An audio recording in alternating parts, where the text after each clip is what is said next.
야곱, 라헬, 라반 그 이름 제목으로 공부합니다. 아브라함의 손자 야곱, 아브라함의 형제 나홀의 손자 라반은 부계로 보면 아버지 계열로 보면 서로 육촌이요, 모계로 보면 라반은 야곱의 외삼촌이었습니다. 야곱은 육촌 형제 라반의 딸 라헬과 칠촌이었고, 어머니 리브가 쪽으로 보면 외사촌이었던 라헬의 만남은 야곱에게 결정적인 사건이었습니다. 우리가 촌수로 따져야 어느 정도 이제 빨리 이해를 하잖아요. 그러니까 이제 어떤 관계인지를 좀 이렇게 자세히 생각을 해보는 거죠. 그 만남으로 인해 야곱은 20년 동안 외삼촌 라반의 집에서 지내게 되었습니다. 야곱, 라헬, 라반 이 세 사람이 이름이 10번, 13번 뭐 이렇게 등장하거든요. 그러니까 이 사람들이 주된 내용을 이루고 있기 때문에 이 세 사람에 대해서 집중적으로 말하고 있구나 하는 것을 이제 알아차릴 수 있습니다. 하란에서의 첫 인상을 한번 봅니다. 야곱이 하란에 가까이 갔을 때 우물가에 세 무리의 양떼가 누워 있는 것을 봤습니다. 야곱은 그 양떼들의 목자에게 어디에서 왔는지를 물었습니다. 그들은 하란에서 왔다고 대답했습니다. 아마 하란에서 조금 남쪽으로 내려왔겠죠. 그러니까 이제 양떼를 먹이러. 야곱은 그들에게 나홀의 손자 라반을 아느냐라고 물어봤습니다. 그들은 안다고 했고, 라반의 딸 라헬, 이 라헬이라는 이름의 뜻이 암양이라는 뜻입니다. 암양. 그러니까 라헬이 지금 양떼를 몰고 오고 있다. 그러면서 라반의 딸이 여기 가까이 있다라고 이제 그 사람들이 이야기해 준 거죠. 야곱은 자기의 생각과 판단으로 해가 아직 많이 남아 있으니 양떼에게 물을 먹이고 다시 가서 풀을 뜯기라고 했습니다. 그러나 그들은 그 우물에서 물을 먹는 양떼들이 다 모일 때까지 물을 먹이지 않고 있다가 모두 다 모이면 우물의 뚜껑을 열어 물을 먹인다고 했습니다. 그 말은 목자들이 서로 자기 양떼들의 물을 먼저 먹이려고 하다 보면 다툼이 있거나 또는 힘센 사람이 먼저 먹이거나 이런 일이 있기 때문에 아예 다 같이 모여가지고 뭐 가위바위보를 하든지 순서를 정하든지 해서 뭐 이렇게 어제는 네가 먼저 먹었으니까 오늘은 우리 양이 먼저 먹자 이렇게 하는 순서가 하여튼 방법이 있겠죠. 그렇게 해서 이제 했는데 그것은 하란 지역의 목자들이 서로에게 한 약속이며 계약이었습니다. 아무리 먼저 물을 먹이러 도착을 했어도 그죠? 자기네들 양 항상 먼저 먹이기 시작하면 다른 양떼들은 한테 밀리고 밀려서 그죠? 물을 못 먹을 수도 있고 이렇기 때문에 그래서 서로 약속을 한 거죠. 아주 신사적인 분위기죠. 이런 정도면 그죠? 서로가 젠틀합니다. 야곱의 생각과 그곳 목자들의 말을 들어보면 가나안의 목자보다 하란의 목자들이 더 신사적임을 알 수 있습니다. 야곱도 그 지역의 규칙에 대하여 신선하게 여기며 모든 양떼가 다 모일 때까지 기다렸습니다. 자, 혈육을 만난 야곱이 나옵니다. 야곱이 그 기다리던 목자들과 이야기하는 동안에 라반의 딸 라헬이 그의 아버지의 양과 함께 왔습니다. 야곱이 자기의 혈육인 라반의 딸이 양떼를 몰고 오는 것을 보고 나아가 우물 아귀에서 돌을 옮기고 라반의 양떼에게 물을 먹였고 라헬에게 입 맞추고 소리내어 울었습니다. 처음 본 사람의 행동에 당황해하는 라헬에게 야곱은 자기의 신분을 밝혔고 라헬은 달려가서 아버지 라반에게 그것을 다 알렸습니다. 이른이 넘은 총각 야곱이 혈육 외삼촌의 딸 라헬을 보고 격정적으로 행동했던 것은 그가 거의 한 달 동안 하란으로 오면서 영혼과 육체가 많은 고생을 해서 자기의 혈육을 칠촌이지만 혈육을 보니까 너무 반가워서 안아줬던 거죠.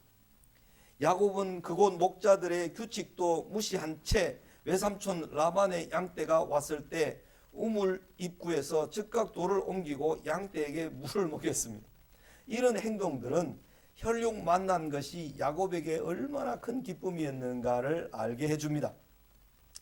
딸의 말을 듣고 한 걸음에 달려 나온 라반은 야곱을 영접하여 안고 입맞추며 자기 집으로 인도하여 데려갑니다. 외삼촌 라반의 집에 들어간 야곱은 자기가 하란에 오게 된 모든 과정을 외삼촌에게 다 말을 했습니다. 라반은 야곱에게 이렇게 말했습니다. 너는 참으로 내 혈육이로다. 이 말에는 라반이 야곱을 반가워했다는 의미와 함께 미묘한 분위기가 느껴집니다. 너는 참으로 내 혈육이로다. 여기 있으면서 내 일 좀 도와줄 수 있으면 좋겠는데, 이런 분위기가 이제 느껴지는 거죠. 예. 라반이 라헬과 결혼시킨 날 밤에 그녀의 언니 레아를 야곱에게 들여보내므로 7년간 일한 야곱을 속였기 때문입니다. 7년간 일하면 이제 결혼하게 해주겠다. 7년 지났는데 속인 거죠. 그래서 라헬을 좋아해서 라헬이 좀 더 예뻤던 것 같습니다. 그래서 야곱은 라헬에게 반했습니다. 나중에 창세기 뒷부분까지 항상 나오는 말에 야곱의 아내라고 붙여졌던 사람은 4명의 부인들 중에 라헬밖에 없었습니다. 라헬에게는 항상 아내라고 이름이 붙여졌습니다.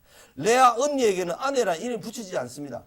아들을 더 많이 낳았고 한데도 레아에게는 아내라는 말을 한 번도 안 붙입니다. 그런데 라헬에게만 항상 아내라는 말을 붙였던 것은 정부가 누가 되는가 하면 언니가 아니고 동생 라헬이 야곱의 정부가 되는 거죠. 정부에게서 태어난 아들이 요셉과 베냐민, 그죠? 라헬이 죽으면서 태어나게 되는 베냐민, 이 두 아들을 특별히 사랑해서 야곱이 너무 편애하다가 보니까 요셉을 잃게 되죠.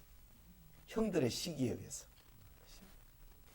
이제 그런 장면이 이제 35장 이후에 좀 이제 나오게 되는데, 어쨌든 이 야곱은 자기가 형을 속여서, 아버지를 속여서 축복을 받아서 바다나람으로 갔는데 자기가 이제 속임을 당할 차례이다 하는 것을 넌지시 라반의 말 속에서 가르쳐 주는 거죠. 암시해 주는 거죠.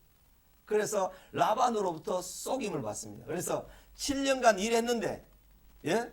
결혼을 했는데 이 라헬이 아니고 레아가 들어온 거야. 첫날 밤에 넣어준 거예요. 그래서 첫날 밤을 치르고 나니까 이게 레아인 거야.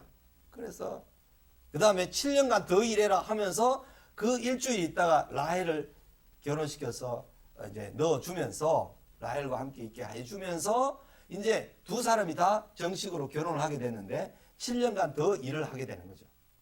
그러니까 레아를 위해서 7년, 라헬을 위해서 7년 이렇게 일을 하다가 보니까 이제 20년이 된 거예요. 20년. 그렇게 이제 품삯도 없이 그냥 공짜로 너 가족이제 맞지? 우리 집에서 일해도 먹고 지내는 게 괜찮지 하면서 그런 의도로 이제 라반이 야곱을 속입니다. 귀는 뛰는 놈 위에 나는 놈이 있다. 그런 말 비슷한 거죠. 그래서 야곱은 외삼촌에게 이렇게 속임을 당합니다.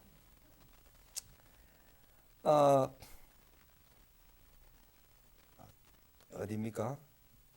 네, 거기.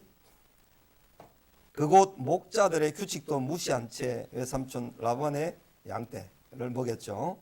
그래서 이야기를 하고 라반은 야곱에게 이렇게 내 혈육이다 이렇게 말했는데, 라반이 라헬과 결혼시킨 날 밤에 그녀의 언니 레아를 야곱에게 들여보내므로 7년간 일한 야곱을 속였습니다.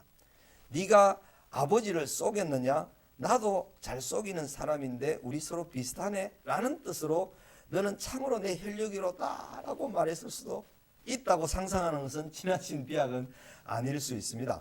가능한 상상입니다. 야곱은 라반의 집에 한 달 동안 지내면서 외삼촌의 양떼들을 돌보며 이런저런 일에 매우 성실하게 일했을 것입니다. 라반은 그저 일하게 하지 않고 삭을 줄 테니 받기 원하는 품삯을 제시하라고 야곱에게 말했습니다. 라반은 한 달 동안 지내면서 야곱이 라헬을 사랑하고 좋아하는 것을 알아차렸던 것 같습니다. 야곱은 외삼촌에게 품삯을 말하면서 라헬을 자기에게로 아내로 주시면 7년을 보수 없이 섬기겠다 그렇게 말하죠. 야곱이 제안한 품삯의 조건은 라반에게 결코 나쁘지 않았습니다. 라반은 야곱의 품삯을 조건으로 받아들였습니다. 야곱은 사랑하는 라헬을 위하여 7년을 수일같이 며칠같이 여기며 최선을 다해 외삼촌의 양떼들을 돌봅니다. 라헬과 결혼한 날에 라반에게 쏘가 다시 7년을 무보수로 봉사한 야곱이 고향으로 돌아가고자 했을 때 외삼촌은 이제 정말 재산 형성을 위해 야곱에게 품삯을 다시 정하라고 했고, 그 조건대로 6년간 일하여 야곱은 큰 양떼를 소유하게 됩니다. 그래서 20년이 채워지는 겁니다. 그래서 사실은 품삯은 6년 동안만 받은 거죠. 14년은 공짜로 일해주고 6년 동안에 이제 이것도 조건에 보면 양들을 보면 어떤 게 우성이고 열성인가 하면, 그렇죠? 까만거나 안 그러면 희거나 뭐 이런 게 우성이에요. 근데 이제 실제로는 나중에 이제 그 뭡니까? 멘델의 법칙에 의하면 얼룩지고 아롱진 것이 더 우성으로 이제 확인이 되는데, 그 당시에는 그렇게 이해를 했기 때문에 강하고 큰 놈들은 전부 다 흰색이고 검은색들이 가득 차 있으니까 이 얼룩진 게 적게 나오고 많이 나오지 않으니까 이제 요렇게 나오는 거는 전부 다 네 끼다. 그러나 흰색과 검은색은 전부 다 내 거다. 이러면서 라반이 제안을 그렇게 했단 말이에요. 그러니까 이게 그렇게 제안하고 나서 다음부터는 얼룩진 게 훨씬 많이 나오기 시작하는 거예요. 이제 그렇게 되면서 야곱의 재산이 엄청 많아지게 됩니다. 그 6년 동안 야곱이 재산을 큰 양떼들을 이루게 이제 된 그 과정이 되는 거죠. 하나님께서 함께 하시는 사람에게 이런 은혜와 복이 주어집니다. 야곱은 속이는 방법을 통해 아버지의 축복을 받았고, 또한 야곱은 속임 당하는 방법을 통해 사랑하는 아내 라헬을 얻었습니다. 그러나 야곱은 자기에게 주어진 하나님의 약속을 한순간도 의심 없이 믿음으로 그 모든 고난을 감수하며 견뎠습니다. 그러니까 지금 야곱과 라헬과 라반, 라헬이 라반의 딸로 있지만 야곱과 라반은 사실은 서로 속이는 일을 잘하는 그런 스타일의 사람이죠. 그래서 이익을 취득하려고 하는데 결국 하나님의 뜻이 이제 그 속이는 일 가운데서도 하나님은 역전시키기도 하고, 또 그 일을 하나님께서 용서해 주셔서 긍휼을 베풀어 주시기도 하시고, 이렇게 하시면서 야곱에게 복을 쏟아부어 주시는 거죠. 야곱이 20년 동안 참고 일했다는 것은요, 오늘날 뭐 염전 노예처럼 뭐 소금 만드는 데 가서 20년 동안 일했다, 그런 수준으로 사실은 엄청나게 자기를 낮추고 처부수고 하면서 또 그 종으로서의 충실하게 역할을 잘했던 것을 우리에게 말씀해 주는 거죠. 29장 21절입니다. 연단받는 야곱이 나옵니다. 아브라함에게 믿음은 기다림이었고 이삭에게 믿음은 분별이었다면 야곱에게는 인내라고 할 수 있습니다. 아브라함은 믿음이 뭐라고요? 기다리는 내용을 주로 훈련받았고, 이삭은 분별, 아들 야곱에게 복을 빌고 난 다음에 믿음은 분별과 관련되어 있구나, 분별이 믿음이구나 알게 되었고, 이제 야곱은 인내하는 것이야말로 참된 믿음이구나, 이것을 이제 보게 되는 거죠. 그래서 우리는 아브라함의 하나님, 이삭의 하나님, 야곱의 하나님이라고 말하면 기다리는 일을 통해서 믿음을 얻구나, 분별을 통해서 믿음을 얻구나, 인내를 통해서 믿음을 얻구나, 그것을 배우는 거죠. 하란의 피시나에 7년을 수일같이 여기며 사랑하는 라헬을 얻기 위해 일하였던 야곱은 첫날 밤을 지내고 난 뒤 아연실색하죠. 라헬이 아니라 그녀의 언니 레아와 첫날 밤을 치렀기 때문입니다. 야곱이 외삼촌이 나를 속이시면 어찌 일입니까? 외삼촌인데 나를 속이다뇨 하면서 하는 말에서 우리는 아버지를 속인 야곱이 외삼촌에게 속임당하는 것을 봅니다. 야곱은 하란에 머무는 20년 동안 외삼촌에게 여러 차례 속았습니다. 야곱은 외삼촌 집에서 야반 도주하듯이 도망가게 됩니다. 외삼촌이 뒤따라와 야곱에게 네가 나를 속이고 내 딸들을 칼에 사로잡힌 자같이 끌고 갔으니 어찌 이같이 할 수 있단 말이냐. 서로 속고 속이는 가운데 이게 서로 당하고 당하는 거죠. 실제로 라반은 야곱의 품삯을 10번이나 바꾸었습니다. 31장에 가서 보면 야곱이 외삼촌 라반과 이야기를 하는 중에 이 외삼촌이 내한테 품삯을 10번이나 바꿨습니다. 그런 이야기를 다 하기 때문에 알 수 있습니다. 야곱의 노동력을 부당하게 착취했던 라반이 분명합니다. 부친을 속인 야곱의 인생은 속임 당함의 연속이었습니다. 그것을 통해서 내가 속임을 당하는구나. 그걸 뼈저리게 느꼈겠죠. 야곱이. 자신을 돌아봅니다. 7년을 수일같이 여기며 일한 야곱은 다시 라헬과 결혼했습니다. 라반은 그곳 사람들을 모아 야곱과 라헬의 결혼 잔치를 베풀었습니다. 모든 사람에게 야곱의 아내는 라헬로 알려졌습니다. 그런데 잔치를 마친 밤에 라반은 라헬 대신에 레아를 야곱에게 돌려보냈습니다. 아침에 일어나서야 야곱은 라헬이 아니라 레아와 첫날 밤을 보낸 것을 알게 됩니다. 야곱은 외삼촌에게 어찌 됨이요? 라고 외쳤지만 그것은 야곱이 라반에게 속임을 당한 첫 일일 뿐이었습니다. 야곱은 형 예서의 입장을 생각했을 것입니다.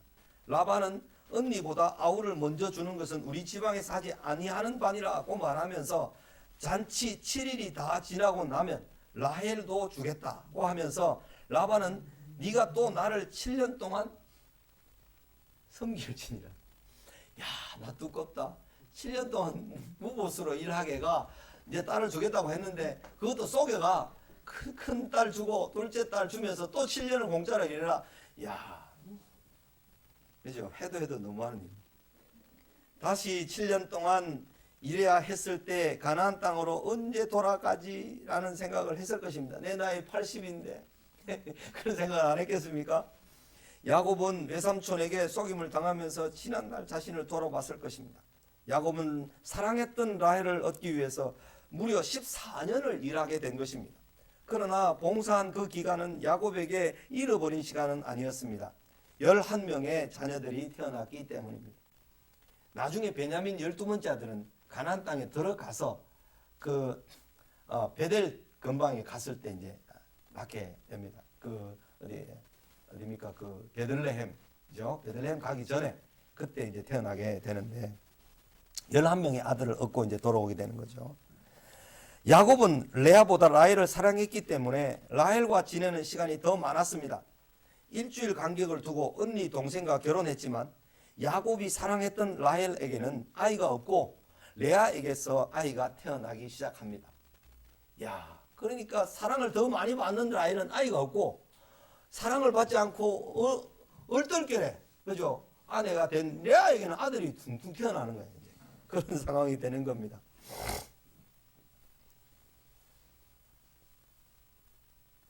그것은 레아가 야곱의 사랑을 받지 못하는 것을 보시고 하나님께서 레아의 태를 열어주셨기 때문이었습니다. 그렇게 성경의 31절에 기록합니다. 율법에는 언니와 동생을 동시에 취하는 것을 금하고 있습니다. 이때로부터 430년이 지나서 모세가 받은 율법에는 언니와 동생을 동시에 취하는 것을 율법에서는 금하고 있어요. 그래서 일부 일처, 더군다나 언니와 동생을 같이 한 목에 아내로 삼는 것은 금지되어 있습니다. 율법에. 너는 아내가 생존할 동안에 그 자매를 데려다가 그의 하체를 범하여 그로 질투하게 하지 말지니라 라는 법이 레위기 18장에 있습니다. 야곱의 아내라고 불렸던 이는 레아가 아니라 라헬이었습니다. 창세기 46장에 분명히 그것이 나오고 뚜렷하게 레아에게는 한 번도 아내라고 부른 적이 없습니다. 야곱의 사랑했던 아내 라헬에게 자녀가 없었다는 것은 아브라함에게나 이삭의 경우와 비슷합니다. 하나님께서 라헬의 태를 여셔서 야곱의 11번째 요셉 더하여 주셨다. 이런 아들을 낳게 하셨고 12번째 아들 베냐민을 낳고 라헬은 죽습니다.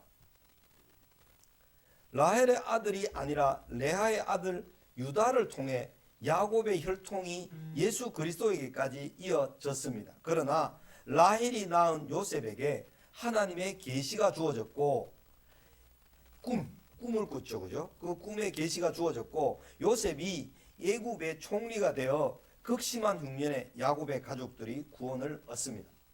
그러니까 야곱의 12아들 중에 레아가 낳은 네 번째 아들 유다가 왕위를 이어받죠. 그리고 그 족보를 통해서 예수님이 오시게 됩니다. 그런데 11번째 아들인 요셉이 장자의 명분을 얻습니다. 그래서 요셉이 장자다. 그래서 두 몫을 얻습니다. 장자는 두 몫을 얻는데 그 두 몫이 누구냐면 에브라임과 므낫세였습니다. 그래서 요셉에게 있는 두 아들은 요셉의 아들이 아니라 야곱의 손자가 아니라 야곱의 아들로 입적되어서 12지파가 됩니다. 12지파 중에 요셉이 빠지고 두 아들인 에브라임과 므낫세에게 들어와서 12지파가 되는데 레위 지파는 땅을 상속받지 않습니다. 그래서 12지파는 에브라임과 므낫세 지파가 각각 땅을 상속받으면서 12지파가 되고 레위가 빠지고 12이 됩니다. 그죠? 그러니까 이런 지파들의 이런 내용들의 역사를 이렇게 보면 참 하나님께서 일하시는 것이 신묘막측하다.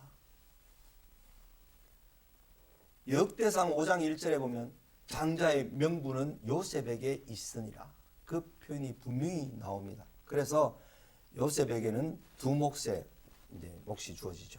요셉 한 지파의 몫이 아니라. 그래서 므낫세 지파가 있고 에브라임 지파가 있고 그다음 베냐민 지파, 유다 지파 이런 식으로 유대 땅에 이제 가장 중요한 네 지파들, 제일 남쪽에 유다 지파, 그 위에 베냐민 지파, 그 위에 에브라임 지파 땅이 있고 그 위에 므낫세 지파 땅이 있습니다. 그 지파들이 이스라엘의 주류 세력들입니다. 주류 세력. 베냐민 지파에서 사울이 나왔죠. 유다 지파에는 다윗이 나왔죠. 에브라임 지파, 사사시대 전체를 에브라임 지파가 정치적인 헤게모니를 쥐고 있었어요. 므낫세 지파, 에브라임이 장자의 복을 받았잖아요. 야곱으로부터. 손자들 데려오너라. 이렇게 복을 하잖아요. 아닙니다, 아닙니다, 아버지. 이렇게 합니다. 야가 큰아들 므낫세입니다. 야가 둘째 아들 에브라임입니다. 나도 안다. 이래가지고 이렇게. 사자 에브라임에게 장자의 복을 주고 장자 므낫세에게 사자의 복을 야곱이 빌어줍니다. 그것은 하나님께로부터 온 계시였고 하나님의 뜻이었습니다.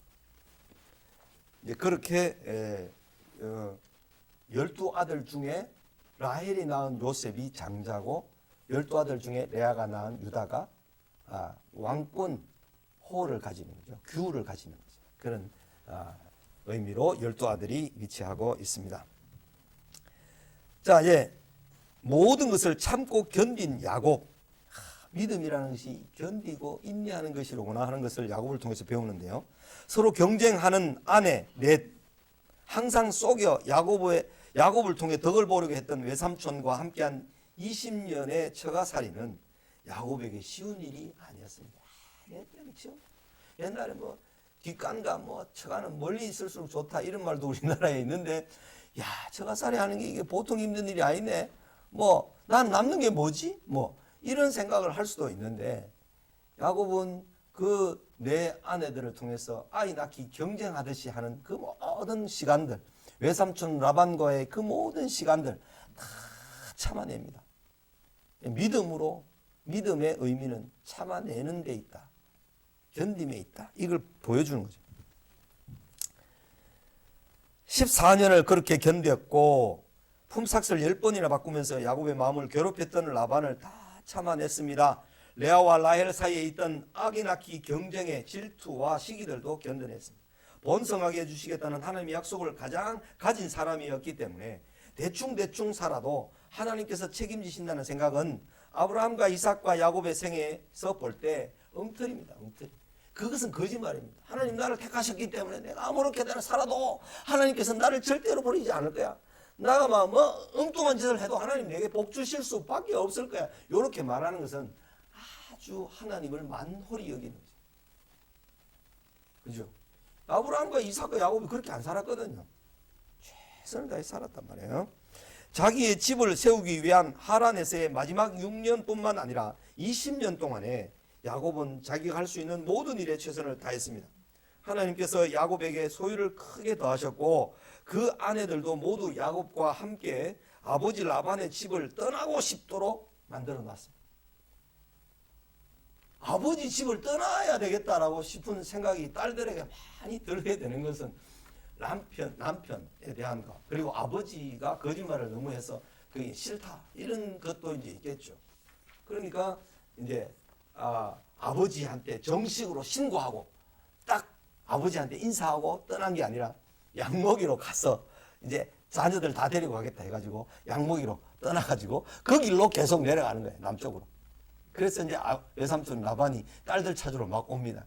그런 장면이 이제 이어지는데, 하나님께서 야곱에게 소유를 크게 더하셨고 그 아내들도 모두 야곱과 함께 아버지 집을 떠나고 싶도록 만들어 주셨습니다. 야곱은 끝까지 인내하되 최선을 다했고 최선을 다하되 끝까지 인내했습니다. 이 두 가지가 함께 가야 되지 두 가지가 따로 떨어져서 가면 안 됩니다.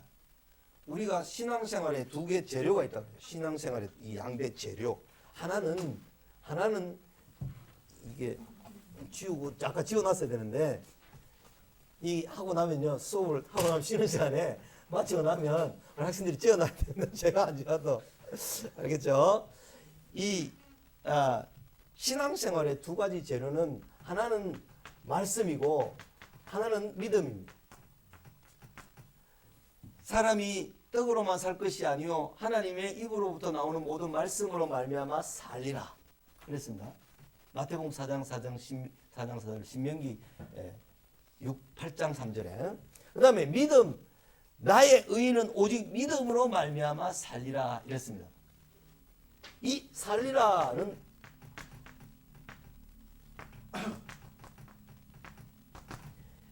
말씀으로 생활한다는 의미도 있고요, 믿음으로 생활한다는 의미도 있고, 말씀으로 구원 얻는다, 믿음으로 구원 얻는다, 이런 의미가 들어있는 겁니다.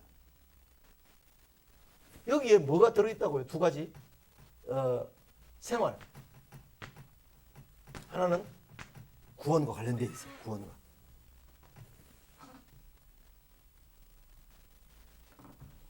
말씀이 아니면 구원으로 가는 길이 안 되고, 말씀으로 믿음으로 아니면 사는 삶이 안 되고, 이거 둘 다 통하는 거죠. 둘 다.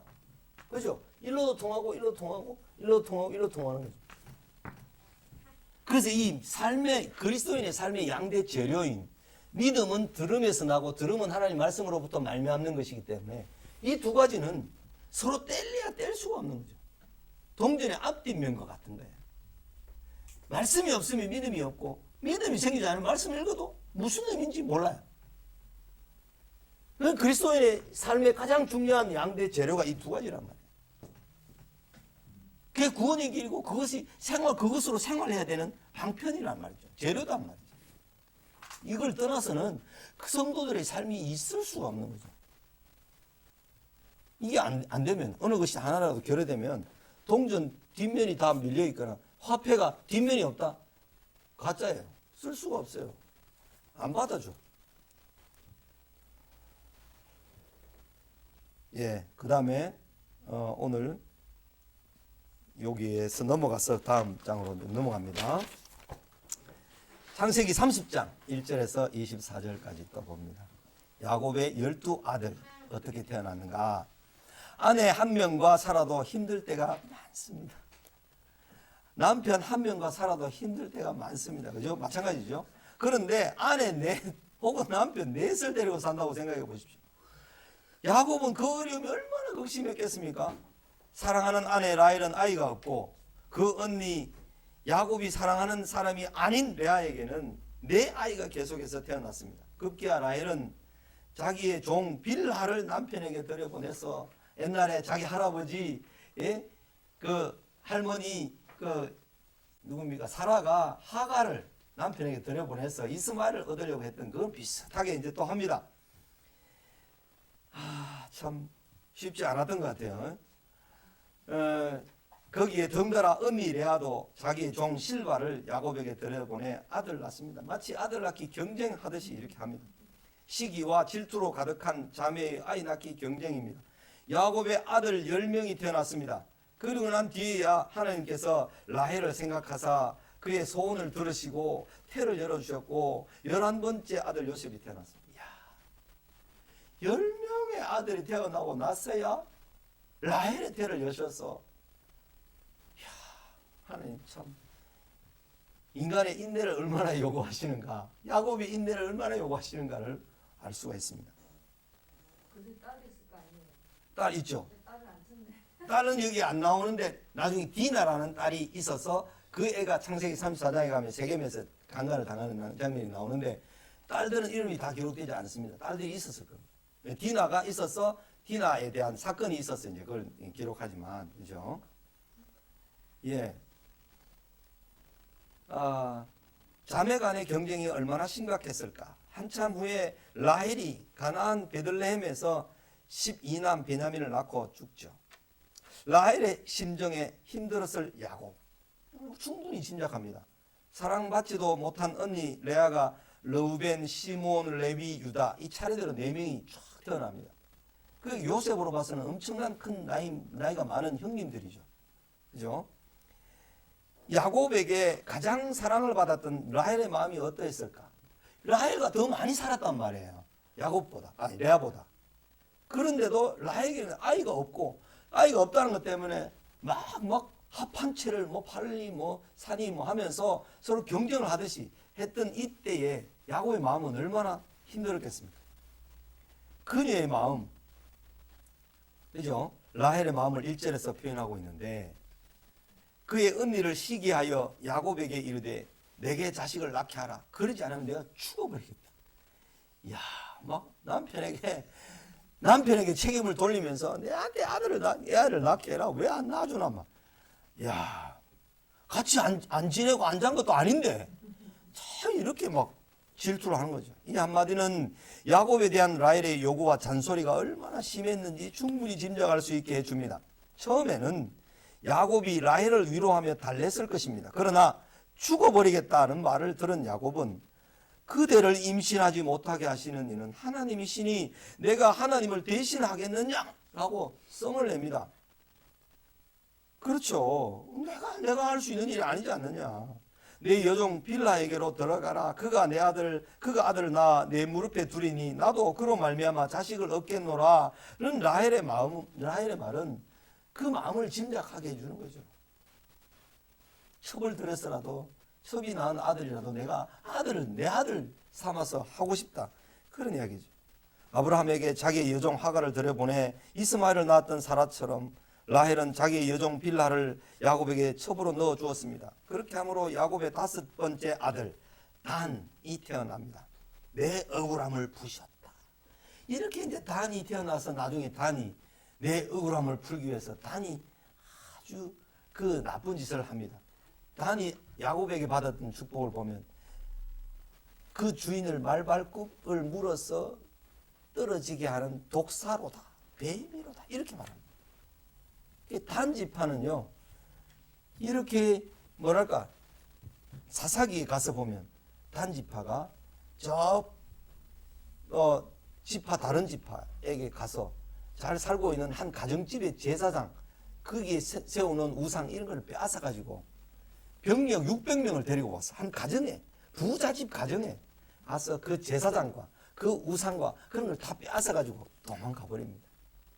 이 단지파. 그래서 자기들에게 주어진 땅이 정복하기 어려운 땅이라고 해서 단지파가 베냐민 지파 옆에 단지파가 땅이 주어진 땅이 있어요. 여호수아 시대에 분배된 땅이 있는데 이 단지파가 나중에 어디로 가는가 하면 쫙 꼭대기 갈릴리 바다 위쪽으로 가요. 이스라엘 최북단이 단이잖아요. 그래서 이 자기네들에게 주어진 땅이 아니라 엉뚱한 빈 땅에 가서 이제 거기서 정착을 하게 됩니다. 나중에 이 단지파는요. 요한계시록에는 12지파의 이름에서 없어져요. 없어요, 단지파.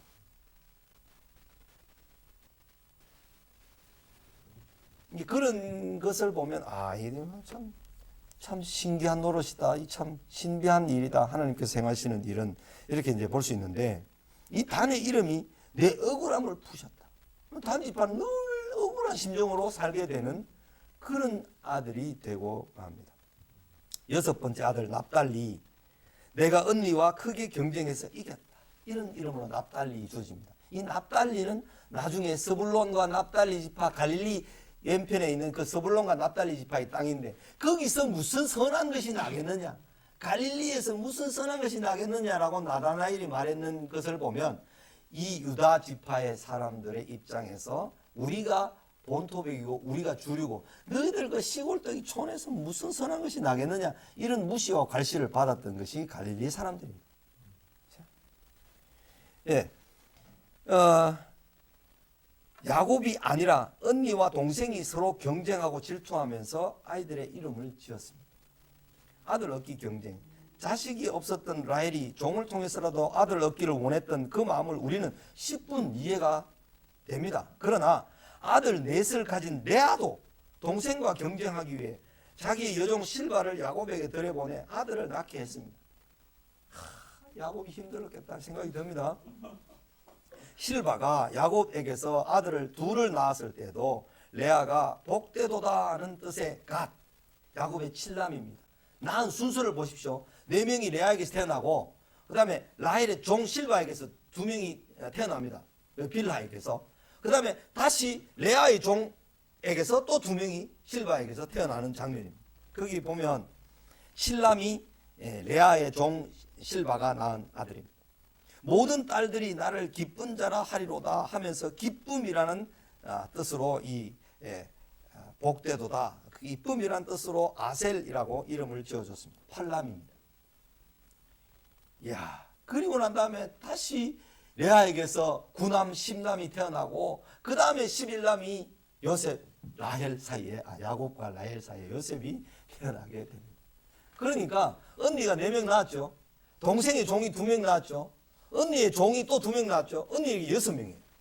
근데 라헬에게는 종에게서 난 2명밖에 없었어. 그렇게 하면서 10명이 이제 채워지는 거죠. 채워지고 난 다음에 이제 누가 태어납니까? 요셉이 태어납니다. 8남이 태어나고 난 다음에요. 이 8남, 7남, 8남까지 태어나고 난 다음에 이 라헬은 정말 더 화가 났던 것 같습니다. 뭔가 애가 너무 달았던 것 같습니다. 밀 추수할 때 레아의 맏아들 르우벤, 첫 아들이죠. 르우벤이 들에서 합 한 채를 구해 어머니께 드렸습니다. 그것을 알게 된 라헬이 언니의 합 한 채를 달라고 요구하며 남편을 야곱을 언니에게로 들어가게 해줍니다. 그죠? 4명의 언니가 낳은 아들, 4명의 종들이 낳은 아들, 그 다음에 언니가 또 2명을 더 낳는 거죠. 그래서 합 한 채를 내게 주면 그 합 한 채는 아이를 임신을 잘하게 하는 그런 약이었던 것 같아요. 그 약을 르우벤이 가져왔으니까 자기 엄마한테 주죠. 그런데 그것을 동생에게 주고 레아 언니는 야곱과 같이 또 동침을 하게 돼서 또 아들을 얻는 거죠. 그러니까 주로 라헬이 아이를 못 낳았기 때문에 라헬가 많이 살았는데 이제 아이 낳는 8번째, 9번째, 9번째, 10번째 아이를 낳을 때는 합 한 채를 팔아서 남편 야곱을 사서 이제 아이를 낳게 되는 그런 장면. 이 합 한 채는 가지과에 속하는 다년생 식물로서 도마도와 비슷한 오렌지색 열매를 맺게 되는 것인데 이 식물은 성욕을 돋우는 효능이 있다고 알려진 것입니다. 이 식물을 언니에게서 얻고 야곱을 레아에게로 들여보내준 것은 라헬이었습니다. 이것 때문에 레아가 이 아들 넷을 낳고 난 뒤부터 라헬이 남편을 독점하고 레아에게로 들어가지 못하게 한 것으로 짐작이 됩니다. 야곱이 레아에게 들어가 레아의 5번째 아들, 야곱의 9남이죠. 이사가를 낳습니다. 하나님이 내게 그 값을 대해 주셨다. 그 값을 주셔서 아들을 이사가를 낳았다. 이사가를 짓습니다. 그리고 6번째 아들, 레아의 6번째 아들, 야곱의 10남입니다. 스불론, 그가 나와 함께 살리라. 이런 아들을 이제 6번째 레아의 아들을 낳습니다. 그리고 난 후에야 후 레아는 야곱에게서 딸 디나를 낳았습니다. 그 막내 동생 디나를 낳습니다. 자, 10아들 이후에야 라헬이 한 아들을 얻습니다. 하나님께서 야곱의 10번째 아들이 태어나고 난 뒤에야 라헬을 생각하셨고 하나님 생각이 너무 오래 기다리게 하시는데요. 우리가 이런 생각이 들잖아요. 라헬로 봐서는 참 그 시간들이 어쩌면 잔인하고 힘든 시간이죠. 그죠? 아주 어려운 시간이죠. 그녀의 태를 여셨는데 아들을 낳아 요셉, 다른 아들을 내게 더해 주시기를 이런 뜻으로 요셉이라는 이름을 지었습니다. 누구라도 눈치챌 만큼 야곱과 라헬은 요셉을 티나게 편애했습니다. 색동옷을 입혀줬단 말이죠. 다른 애들은 그냥 단색 옷을 입혀줬는데 색동옷을 입혀준 것을 보면 내 사랑하는 라헬이 나 너무 소중한 아들. 이 말 요셉을 쪽쪽 빨고 막 그렇게 했겠죠. 그 나이가 뭐 거의 90에 가까이 돼서 얻었지 않겠습니까? 그렇죠? 그러니까 아들을 낳아 요셉이라고 이름을 지었던 야곱의 그 심정을 조금 우리 짐작합니다. 누구라도 눈치챌 만큼 편애했는데 라헬은 남편의 다른 배에서 태어난 10아들이 부럽지 않았을 것입니다.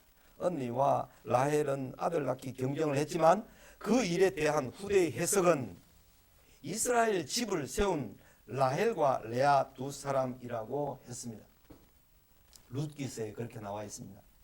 라헬과 레아가 야곱의 집을 세웠다. 그런 표현을 했습니다. 놀라운 하나님의 은혜입니다. 라헬에게 주신 아들 요셉에게 하나님의 계시가 꿈으로 주어졌고 그 계시가 이제 애굽에 팔려가서 애굽에서 왕의 2인자가 되는 사람이 되므로 모든 가족들이 부모까지 다 절을 하게 되는 그 꿈과 계시를 주셔서 야곱의 아들들을 다 구원하신 거죠. 야곱의 가족 70명, 75인을 다 구원하게 하실 뿐만 아니라 거기에서 엄청나게 번성하게 해서 출애굽에서 큰 민족과 나라를 이루게 하시는 하나님의 계시가 요셉을 통해서 주어졌던 것입니다.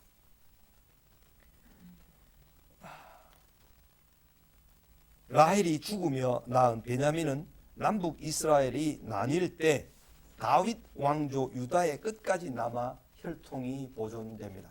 그래서 하나님께서 유다 지파 북쪽에 있는 베냐민 지파의 사울 왕이 있잖아요. 사울 왕이었는데 북쪽에 베냐민의 남은 세력이 남쪽 유다의 유다 지파만의 왕으로 다윗이 있었을 때 한 7년간 북쪽이 따로 세력을 가지고 있었어요. 그리고 난 다음에 통일 왕국이 되었을 때 그 베냐민에게서 다윗에게로 왕권이 옮겨지고 했는데 남북 이스라엘이 나눠졌잖아요. 나중에 솔로몬 이후에 르호보암 왕 때 그때 나눠지면서 10지파는 북쪽에 가고 남쪽 지파는 유다만 남게 생겼는데 그 유다에 베냐민 지파가 남게 됩니다. 다윗이 사울의 아들들을 지극히 잘 대해줬어요. 머비보셋이라는 도망가다가 떨어져서 절름발이가 된 그 사울의 머비보셋 그 아이를 잘 가두어 주면서 왕의 상에 삼게 먹게 했단 말이에요. 그러니까 이 베냐민 지파의 이 사람들이 우리는 유다 지파와 함께 하겠다. 북쪽을 안 가겠다. 다윗 유다 지파와 바로 붙어 있는 곳에 베냐민 지파가 있어요. 그래서 이 베냐민 지파의 땅에 유다 지파와 베냐민 지파의 땅 경계쯤에 예루살렘이 있습니다. 예루살렘. 그래서 이것은 다윗 왕 때 최종적으로 정복되지만 그 전까지 사울 왕 때는 이 예루살렘을 정복하지 못한 채로 남아있는 거죠. 예루살렘을 정복해야만 그 예루살렘 안에 있는 오르난의 타작마당이라고 하는 모리아 산을 정복하게 되어서 그 산에서 성전이 세워질 수 있기 때문에 하나님께서는 다윗 왕국 때 그 모든 것을 다 정복하게 하신 거예요. 다윗 왕이 성전을 위해서 가장 많은 준비를 다 해준 사람이었고 설계도까지 다 받아놓았기 때문에 다윗에게 예루살렘을 정복하게 해주신 거예요. 자, 다음에는 야곱의 12아들들을 한번 보겠습니다. 아내 한 명과 살아도 이건 했죠. 지금 다 끝났죠. 다음에 넘어가서 30장 25절에서 43절까지 삭설 주시는 하나님. 레아를 위하여 7년, 라헬을 위하여 7년, 도합 14년 동안에 자녀들 11명이 태어났습니다. 11번째 아들 요셉이 태어났을 때 야곱은 외삼촌 집을 떠나 고향으로 돌아가고자 하여 라반에게 내 고향 나의 땅으로 돌아가게 해달라고 요청하였습니다. 야곱은 아무것도 원하지 않았습니다. 여기 14년만이 아니고 20년간 이렇게 나왔다고 볼 수가 있겠습니다. 오히려 더 그죠? 아내들과 자식들을 데리고 가면 충분하다고 생각했습니다.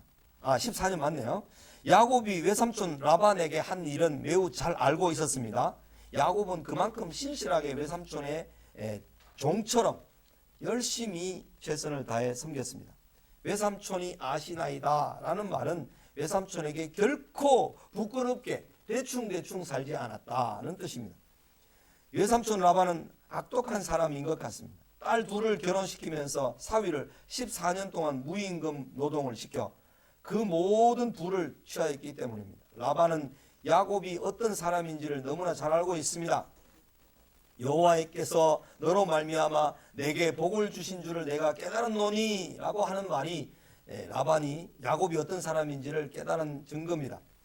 야곱이 일하는 곳에 결코 손해가 나지 않았고 양떼나 소떼가 엄청나게 번성하여 라반을 더 부유하게 만들어 주었습니다. 그런데 라반의 더 악한 말은 네가 나를 사랑스럽게 여기거든 그대로 있으라는 말입니다.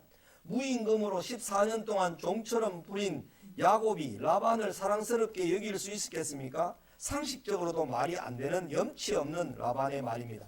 그러면서 네 품삯을 정하라. 내가 그것을 주겠다. 이제는 품삯을 네가 정하라. 이렇게 말하는 거예요. 야, 이 말을 하고 난 6년 뒤에 야곱은 외삼촌이 자신의 품삯을 10번이나 변경하였다. 이렇게 말을 했습니다. 또한 라반은 얼룩무늬 있는 순염소와 점 있는 것과 암염소 중 흰바탕에 아롱진 것과 점 있는 것을 가리고 양 중에 검은 것들 즉 야곱의 소유로 임신할 수 있는 짐승들을 다 골라내어 그것을 자기 아들들에게 맡깁니다. 혹시 우리 밖에 그 신 목사님 오셨어요? 그러니까 안에 와서 기다리면 되는데. 또한 라반은 얼룩무늬 있는 순염소와 점 있는 것과 암염소 중 흰 바탕에 아롱진 것과 점 있는 것을 가리고 그렇게 다 아들들에게 맡깁니다. 그리고 완전히 흰 양, 완전히 검은 염소, 즉 야곱의 소유가 될 짐승을 임신할 가능성이 거의 없는 양과 염소를 야곱에게 맡긴 것입니다. 그러니까 라반은 야곱의 소유로 될 짐승들이 태어나는 것을 원칙적으로 봉쇄한 것입니다. 자기 경험으로 어떤 놈의 색깔이 많이 태어나고 어떤 놈의 색깔이 적게 태어난다는 것을 알고 있는 거죠. 그러니까 잘 안 태어날 가능성이 있는 것을 야곱에게 주기로 하고 그런 식으로 이 품삯을 정하는 거죠. 야, 라반이 참 해도 너무한 것 같아요. 하나님께서 주실 것을 받은 야곱이 나오는데요. 야곱은 하나님께서 자기를 통하여 외삼촌 라반의 집에 복을 주신 것을 눈으로 잘 보았습니다. 내가 오기 전에는 외삼촌의 소유가 적더니 번성하여 때를 이루었으니 내 발이 이르는 곳마다 여호와께서 외삼촌에게 복을 주셨나이다. 라반이 내가 무엇으로 네게 주랴고 물었던 것은 정말 라반이 야곱에게 무엇을 삭스로 잘 쳐서 줄 뜻으로 말한 것이 아닙니다. 그래서 그것을 잘 아는 야곱은 이렇게 말합니다. 외삼촌께서 내게 아무것도 주시지 않아도 나를 위하여 이 일을 행하시면 내가 다시 외삼촌의 양떼를 먹이고 지켜주겠습니다. 그래서 6년간 더 가는 거예요. 이야, 야곱이 얼마나 인내했는지를 우리 많이 배웁니다. 우리한테 만약 14년 무노동을 시켜서 청춘 같은 14년을 다 흘려보내고 그랬는데 외삼촌 이제 도저히 내가 외삼촌 못 믿습니다. 치우십시오. 내 아이들 데리고 갈랍니다 하고 그냥 달랑달랑 갔을 수도 있습니다. 그런데 야곱은 견디고 인내합니다. 그죠? 이것은 외삼촌이 내게 주는 품삯이 아니더라도 하나님께서 내게 품삯을 주실 것입니다라고 믿음의 말을 하는 것과 다를 바가 없는 것입니다. 야곱은 외삼촌에게 한 가지 제안을 했습니다. 그것은 야곱이 자기 힘으로 할 수 있는 일이 아니었고 이 속에 그러니까 이 속이라는 말은 어떤 것이 유리하고 이익이 되는지를 그런 걸 말하죠. 이 속에 밝은 라반도 결코 손해볼 일이 아니라고 여기를 제안했습니다. 양 중에 아롱진 것, 점 있는 것, 검은 것, 염소 중에 점 있는 것과 아롱진 것을 가려낼 테니까 이 같은 것이 내 품삯이 되게 해주십시오. 야곱은요 오히려 그 당시에 열성으로 알려져 있는 것들을 내가 할 테니까 그 외삼촌 우성으로 알려져 있는 걸 다 하십시오. 그렇게 말하는 거죠. 그러니까 라반도 계산해 보니까 요놈들이 까만색 흰색들이 많으니까 내 양들이 더 많아질 거고 요놈들이 적으니까 많이 나오지도 않을 거다. 이래 생각을 한 거죠.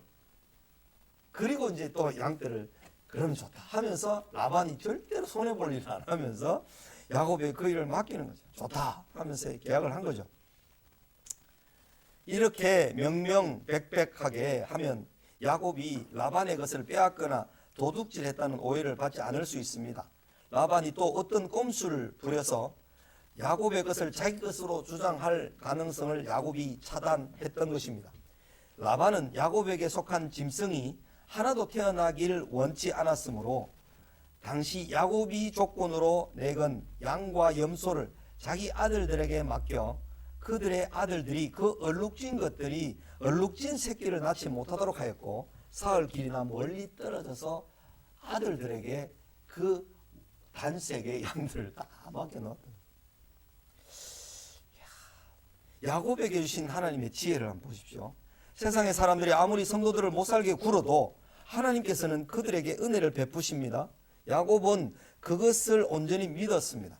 하나님께서 야곱에게 멘델의 유전 법칙을 가르쳐 주셨을까요? 아니면 자기 경험상 그런 방식으로 하면 얼룩지고 아롱진 염소와 양떼가 나온다는 것을 알았을까요?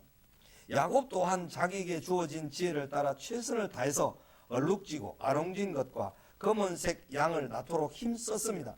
최선을 다한 6년 동안에 야곱의 소유가 매우 번창하여 양떼와 노비와 낙타와 나귀가 많아졌습니다. 라반의 아들들의 모함에도 불구하고 하나님께서는 지팡이 하나만 가지고 나왔던 야곱에게 매우 번성하게 양떼를 많이 주셨던 것입니다. 이런 것을 보면서 하나님의 사람들이 가지는 마음의 자세가 어떻게 될 것인가? 마음의 여유입니다. 여유. 내가 비록 지금은 아무것도 없지만 하나님이 나와 함께 하신다. 하나님이 나의 상속이다. 나의 유산이다. 나의 전부다. 이렇게 생각하면요. 마음의 여유를 잃지 않습니다. 누가 우리를 막 괴롭히고 막 닥달하고 빼앗아가고 이래도 그래. 하나님께서 알아서 하신다. 하면서 나중에 자기 아버지, 할아버지 아브라함과 이삭과 이런 사람들이 블레셋의 군대 장관이 그죠? 블레셋의 왕이 군대 장관을 데리고 올라와서 화친을 청하잖아요. 그런 장면을 통해서 야곱도 외삼촌 라반이 아무리 그래도 하나님께서는 나와 함께 하실 것이다. 이런 마음의 넉넉함과 여유를 잃지 않았기 때문에 외삼촌 라반가요 그때마다 막 싸우고 붙고 했으면 거기 있을 수가 없어요. 이런 것을 보면서 예수 믿는 사람들의 마음이 일희일비하면서 눈앞에 있는 이익을 가지고 안 놓치려고 죽자 사자 머리 들이받고 박통 터지게 막 싸우고 하는 것이 그게 하나님께서 기뻐하실까? 손해를 보고 좀 억울한 일을 당하고 좀 어려운 일을 당해도 우리 마음이 좀 넉넉하고 여유를 잃지 않는 이런 자세가 아브라함과 이삭과 야곱의 하나님을 모시고 사는 사람들의 삶의 태도가 아니겠는가? 그런 태도로 살아야 합니다. 그런 넉넉함으로, 그런 여유로움으로 우리 마음의 여유, 거기에서 우리의 삶을 살아야 하는 것입니다. 오늘 저는 이제 또 숙제 한 가지를 내드립니다. 그동안에 좀 체크를 하려고 했는데 저도 뭐 노회 그 뒤에 임시 당회장 이런 걸 저런 걸로 이제 되게 바쁘고 힘들었었는데 숙제는요. 창세기를 50장까지를 2번 읽는 것입니다. 2번. 전에 읽었던 거 빼고 2번을 정독해서 읽으면서 이해가 안 되면 여기에 있는 것을 찾아서 보더라도 2번을 정독해서 읽어야만 이제 이 학점이 인정이 되겠습니다. 그러니까 이것만 보지 마시고요. 교재만 보지 마시고 이것을 읽으면서 이걸 하루에 10장씩 읽으면 5일 만에 다 읽을 수 있습니다. 하루에 10장씩 5일 만에 다 읽을 수 있으니까 더 읽었어도 좋고 그래서 창세기 이야기를 그 스토리의 내용이 어떻게 전개되는가 하는 에 대해서는 스토리가 무엇인지에 대해서는 다 이해를 하고 있어야 됩니다. 그래서 2번 정도를 2번을 꼭 반드시 읽어 주셔야만 그 다음에 패스가 되니까 숙제입니다. 숙제. 한 2주 뒤에 제가 물어보겠습니다. 몇 번 읽었고 또 어디까지 한 번 읽는데 10장까지 읽었습니다. 2주 뒤에도 그렇게 묻는데 10장까지 읽었습니다. 이러면 출석을 하루를 결석을 시킬지도 모릅니다. 그러니까 2주 정도 지나면 뭐 한 번 다 읽고요. 두 번째 한 25장 정도 읽었습니다. 이러면 좀 봐줄 수 있어요. 그런데 2주 정도, 3주 정도 지나서 확인을 하는데 이제 첫 번째 20장 읽었습니다. 이러면 이제 한 주일을 결석시킬지도 모릅니다. 그렇죠? 그렇게 해서 창세기를 반드시 2번을 정독을 해주시기를 바랍니다. 삭설 반드시 주시는 하나님 야곱을 통해서 우리는 또 배웠습니다. 오늘은 여기까지 하고 다음 오후 시간을 좀 기다렸다가 여유롭게 하는 것이 좋겠습니다. 여기까지 강의하고 제 강의를 마치겠습니다. 한번 기도하겠습니다. 우리 하나님 아버지 감사합니다. 믿음의 선진들인 믿음의 선배 아브라함과 이삭과 야곱을 통해서 오랜 기다림을 통하여서 하나님의 말씀을 통해서 잘 분별하는 것을 통하여서 오래 견디는 것을 통하여서 믿음을 보여주시고 그들의 삶에 나그네로 살았던 그렇지만 여유롭게 그들이 빼앗기고 또 도망가고 또 떠나고 나그네로 또 떠나고 하지만 하나님께서 그들을 부욕해 주셔서 가난하지만 부요한 자로서 모든 사람들의 존경을 받고 인정을 받았던 그들의 삶을 봅니다. 하나님 아버지, 주님께서 우리들에게 함께 하시기 때문에 우리가 어떤 억울한 일을 당해도 분별하고 견디고 기다리는 삶을 잃지 않도록 도와주시옵소서. 그래서 하나님의 함께 하심과 하나님의 사람들인 것을 많은 이들이 보게 해 주옵소서. 예수님 이름으로 기도 올리옵나이다. 아멘.